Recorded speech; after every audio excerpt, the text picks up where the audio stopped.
Mtazamaji wa Come TV Tanzania, leo imekuwa ni siku nyingine tena tukiwa buheri wa afya. Tumetembelewa na moja kati ya msanii mwimbaji wa nyimbo za Injili ambaye mara nyingi tunakuwa naye katika platform hii ya Come TV Tanzania. Na leo tutazungumza naye pia yale ambayo amekuja nayo na yale ambayo ungetamani kuyasikia kutoka kwake. Melissa Siara, karibu sana. Asante sana. Studio za Come TV Tanzania. Huduma yako imekuwa ni njema sana na umekuwa umefanya vizuri wonders. Tumeona nyimbo kadhaa ambazo umeimba na watu, mapokeo na nini. Kwanza tujue wewe kama wewe, pengine tuambie hali halisi ya muziki wako unavyoendelea kwa sasa kwa upande wa gospel. Karibu. Asante sana. Mimi niseme tu kwamba naendelea vizuri na huduma inaenda vizuri. Nafikiri wimbo wa mwisho ombi langu umefanya vizuri pia katika mitandao ya kijamii, jambo ambalo nashukuru Mungu kwa vile ambavyo pia watu wamepokea vizuri kazi hiyo. Kwa ni washukuru sana wale wote ambao wanaendelea kunifuatilia katika mitandao ya kijamii na kunisupport sana katika kazi zangu. Sawa. Na vipi kuhusiana na nyimbo ya kwanza ile ambayo unaitoa, ya pili, nafikiri ni tatu sasa hivi umeshatoa video? Nimetoa nyimbo 3. Nyimbo ya kwanza ni Salama, ya pili nimetoa Usiogope Majaribu. Nafikiri pia imefanya vizuri, lakini pia ombi langu ambao ndio wimbo wa mwisho kutoa video. Okay. Tuzungumzie hasa kwenye huu wimbo wa ombi langu. Umepokelewaje na ule yani hizi mbili ambazo umetoa za mwisho? Mwitikio wake ukoje? Kivipi yani? Kwa maana kwamba ilivyopokelewa ya kwanza na hii ya mwisho, ombi langu na ile ambao umemshirikisha mtoto Yohana, vipi katika mlingano ukoje? Mlingano sio mbaya. Kiangalia wimbo ambao nimeimba na Yohana Antoni, ni wimbo ambao umefanya vizuri kwa miezi 5. Lakini pia wimbo wa ombi langu ambao nimeutoa pia umefanya vizuri kwa muda wa miezi 3. Kwa hiyo ukiangalia uwiano wake wachani mbali na sio mbaya. Nashukuru Mungu. Okay. Ugumu unaupata wapi katika kutekelezaji wa kazi zako za uimbaji wa nyimbo za Injili, hasa katika kuandaa kwenda studio, location na vitu kama hivyo? Ugumu upo, lakini tunamshukuru Mungu anaendelea kutupambania na kututetea katika kuhakikisha kwamba tunakwenda studio. Ukiangalia kwenda studio ni gharama pia, lakini pia kufanya production na video ni gharama pia. Kwa hiyo changamoto zipo. Okay. Wakati uko location au kabla hujaanza kufanya video, unapokuwa studio wewe unafikiria kwamba na video itakuwaje au inakuagaje pale unapokuwa una record nyimbo au unapofanya utunzi, unapokuwa unaandika? Napofanya utunzi huwa siwazi kwamba video yake itakuwaje, lakini pindi ambapo nimeshatoka kwenye audio recorder, lakini wakati ninaimba sasa ile audio tayari, ikifika kipindi sana nataka kufanya video, ule wimbo tayari najua picha ya video itakuwaje, yani video yake itakuwaje, nikishirikiana na director pia katika maelekezo machache kwa ajili ya hiyo video. Picha ya video tayari, lakini kwa video itakuwaje? Hivi kwa mfano unapokuwa katika utunzi wako unavyoimba na nini, watu wanavyopokea, unadhani style ya uimbaji wako wa nyimbo za Injili itakufikisha sehemu ambao unadhani ni sehemu nzuri katika style yako ya uimbaji? Mimi naamini kabisa kwamba kila mtu ana upekee wake. Mimi na upekee wangu na mwimbaji mwingine pia ana upekee wake. Mimi siwezi kuimba labda kama Jowaga au kama Uzimuhando. Mimi kama mimi na upekee wangu wa kuimba muziki, lakini pia naamini kwamba kwa sababu kazi tunayofanya ni kazi ya Mungu na iko kusudi ambalo Mungu ameweka ndani yangu.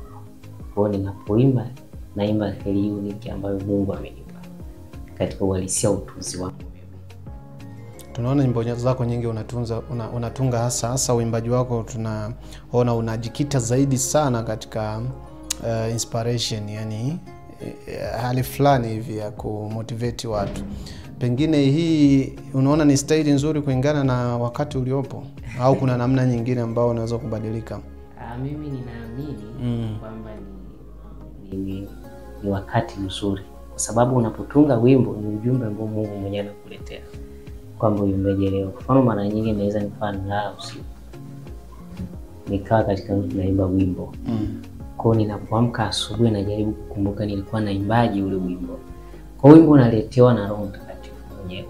Hatutungi tu kwa akili zetu au kwa sababu dunia iko hivi basi nitunge hivi kulingana na dunia, hapana. Tofauti na wanamuziki wa Bongo Flava. Kwa hiyo unapoimba unaimba kulingana na vile ambavyo Mungu anakuambia vipi leo. Kwa mara nyingi utanyimbo unaletewa katika mimi, kwa mfano mara nyingi mimi utazungumzia mimi utunzi wangu. Mimi naweza mimi nyimbo zangu nyingi kwanza naimba katika uhalisia wa maisha yangu. Ukiangalia wimbo Ombi Langu na sababu ya kuimba wimbo Ombi Langu. Lakini pia namshukuru Mungu, wimbo umegusa watu wengi na watu wengi wanaikubali sana ule wimbo. Mtu ananiambia wimbo umeimba maisha yangu kabisa. Umeona? Kwa hiyo ukiangalia ni style nzuri na ninaamini kabisa kwamba tanifikisha mbali. Wewe unaimba mtazamaji, nafikiri hili swali na wewe pengine ungekuwepo hapa ungemuuliza. Ngoja niulize kwa niaba yenu. So wewe unaimba muziki wa Injili, muziki ambao unagusa imani za watu. Na pengine kama ulivyosema umewagusa watu kama ulivyozungumza hapo. Unadhani unaweza kukabiliana na changamoto za kiimani kulingana na muziki na hali halisi ya maisha ambayo tunaendana nayo? Yaani kwa mfano tamasha la Bongo Flava unatakiwa mwimbaji wa gospel awepo pale. Sasa pale kuna mambo mengine ambayo ya kidunia yanaendelea. Hiyo ni changamoto ya kiimani. Mimi kwa upande wangu kwanza sioni kama ni changamoto. Kwa sababu mimi pale nakwenda kuhudumia watu kupitia kile ambacho Mungu ameweka ndani yangu. Kwa mfano ninapoimba siimbi kwa ajili yangu tu. Naimba pia ujumbe ule ukawasaidie watu wengine. Kwa mfano mimi nikialikwa kwenye mkutano sasa hivi wa Injili. Ninapoimba uwanjani pale, si wapo watu wote wapagani, watu wa dini zote wananiengelea na kuimba, si ndio? Kwa hiyo pale nafikiri hakuna udini na ila tunamhubiri nani? Habari za ufalme wa Mungu. Kwa hiyo nikialikwa kwenye tamasha ni sehemu pia kuhubiri habari njema za ufalme wa Mungu. Kwa hiyo sioni kama ni. Unaweza kunipa sababu za kufanikiwa kwenye muziki wa Injili kama msanii au kama mwimbaji wa nyimbo za Injili ambao unatoka kaskazini, na hali ya kuwa tumeona waimbaji wengi wa nyimbo za Injili wanaotoka maeneo ya kaskazini au wanaotoka pande hizi wakashindwa kufika ambapo wewe unatamani kufika? Mimi niongelee tu kwa ujumla kwamba kwanza unawafahamu kwanza waimbaji wenyewe hao wanaotoka ukanda huu. Waimbaji wanaotoka ukanda wa kaskazini mimi nafikiri sijui kama wapo. Oliver Wema ametoka ukanda wa kaskazini. Kwa hiyo mimi nizungumzie tu upande wangu. Ili ufike kufanikiwa inahitaji bidii, kujitoa na kujituma katika kazi ya muziki. Muziki ukishapeleka katika hali ya kutoa kujituma, hauwezi kufika pale ambapo nataka. Unaamini katika kushindwa? Mimi naamini katika kushinda. Unadhani wengine wameshindwa katika muziki wa Injili kufika mahali? Wapo ambao wamekwama njiani, mimi ambao labda tumeanza nao lakini kama njiani. Wapo ambao walinitangulia kipindi hicho nasikia kwa upande wa kaskazini lakini wao waendelee tena. Unadhani wao wamekosea wapi ili wewe upatie uweze kufika kwenye ndoto zako za uimbaji wa muziki wa Injili? Nafikiri labda ni serious tu wa kazi. Nikuwa tu sana kazi, lakini pia mimi nafikiri kwamba kila mtu ana ndoto yake. Kuna mwingine labda ndoto zake zimekwamia hapo. Kuna mwingine hakuwa na ndoto ya kuimba. Unajua watu wengi wanafanya maigizo kwenye kazi ambayo labda wanaamini, labda mwingine anaamini katika biashara. Mwingine anaimba kwa sababu tu ameimba. Lakini kuna mwingine anaimba kwa sababu ana ndoto ya kufika mahali fulani. Sasa mimi siimbi kwa sababu ninaimba. Mimi ninaamini kwamba itafika mbali kwa sababu kitu cha kimungu ambacho ndani yangu sijatimiza kusudi bado. Kwa hiyo lazima nihakikishe kwamba kile kusudi nimefikia pale ambapo Mungu anataka. Sasa hivi kuna changamoto ambazo zinaendelea na umesikia kuna kanisa limefungwa la Askofu Gwajima, na wewe ni mwimbaji wa Injili, na wapo waimbaji wa Injili wengi wamenyamaza kimya. Hawazungumzi chochote kinachoendelea sasa hivi. Lakini pia platform mbalimbali tumeona wanalizungumzia hili. Wewe kama mmoja ya mwimbaji wa Injili, mtu wa huduma za kiroho, hili linakugusa? Hilo mimi nafikiri kwa namna moja ama nyingine. Kwa mimi kama mwimbaji wa nyimbo za Injili, niseme tu kwamba labda tusichanganye mambo ya Mungu na mambo ya siasa. Sio jambo zuri kwa sababu ito kufanya kazi ya Mungu, kufanya kazi ya Mungu, kutii pia mamlaka yaliyopo kwa ajili ya utukufu wa Mungu. Unadhani wale ambao ni mashabiki zako wa muziki wako wa nyimbo za Injili, unaweza kuambia nini sasa? Pengine wanaweza kukubishia sasa hichi unachokizungumza wakasema huyu naye ni yule yule. Kila mtu ana mtazamo wake. Kuna mtu anaweza kabisha kwa sababu ya mtazamo wake. Lakini kuna mwingine anaweza kukubali kwa ajili ya mtazamo wake. Kila mtu ana mtazamo wake, hata kila anachokiamini. Sawa. Pengine una mikakati sasa ya kufanya kazi mpya, kutoa kazi mpya. Hem, tuambie hasa leo ambacho kimetuleta katika studio za Come TV Tanzania.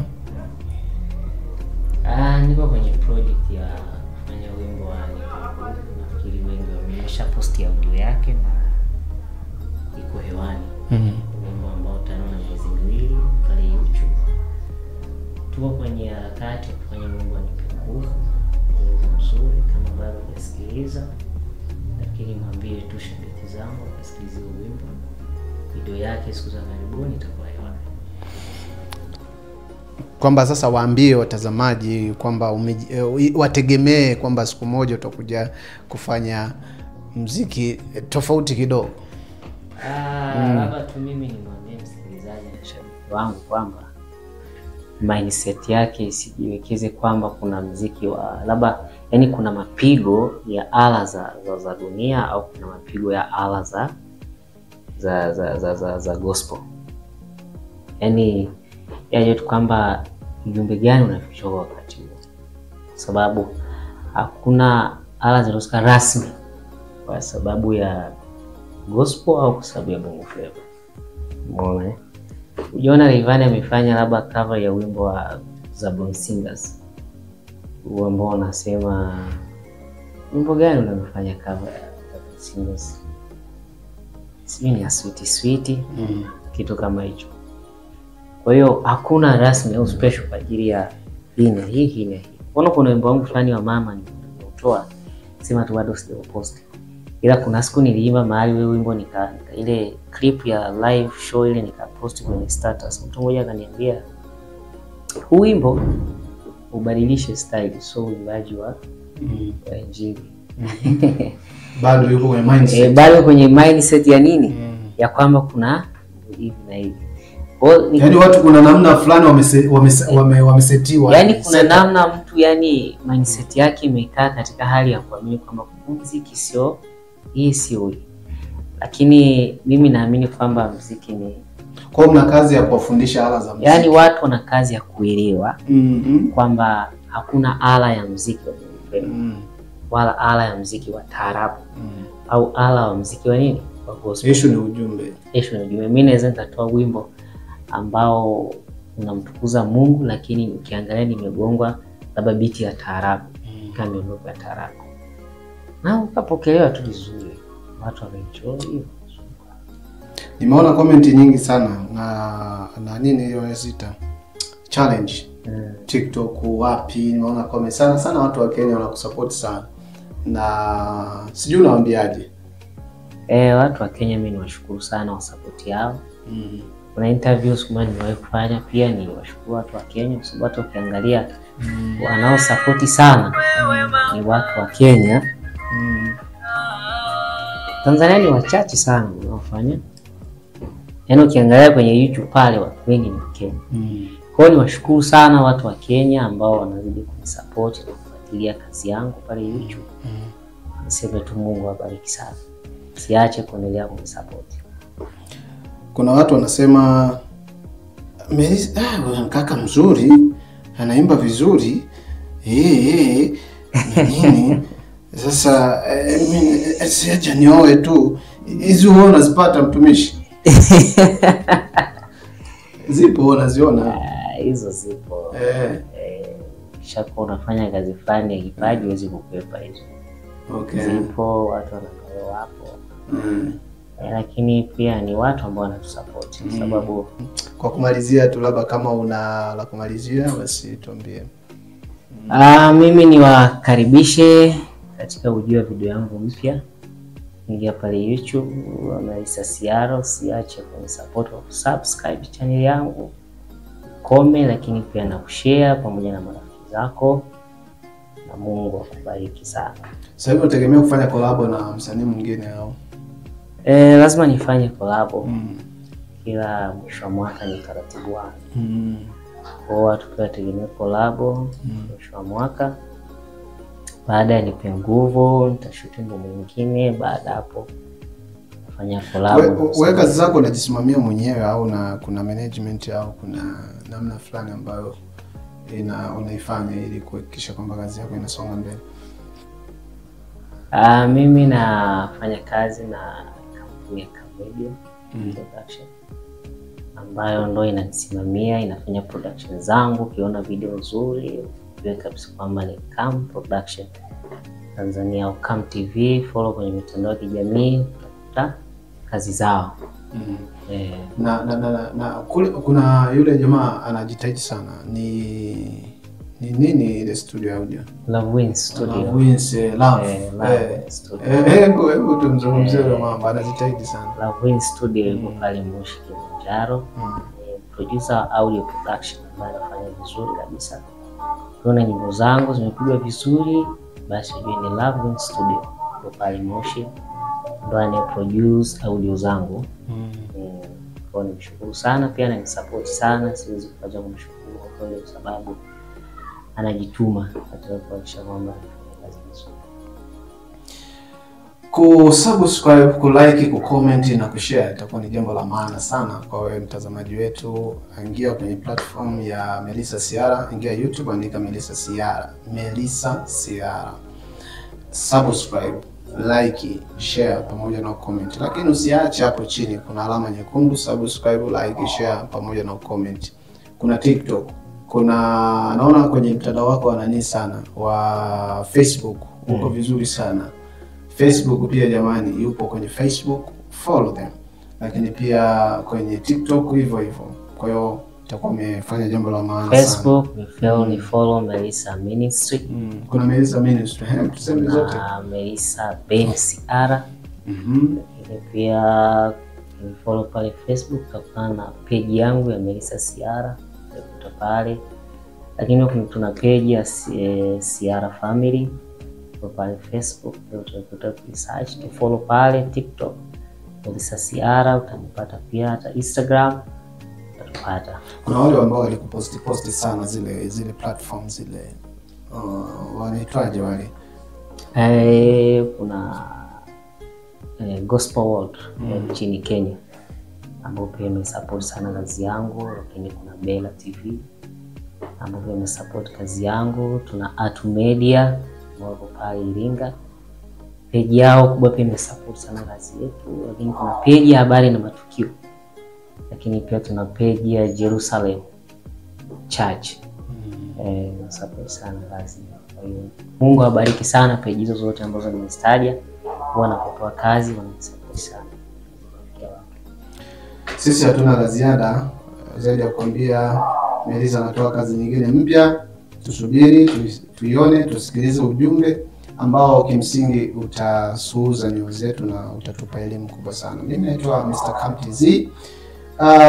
Sina la ziada, tukutane wakati mwingine.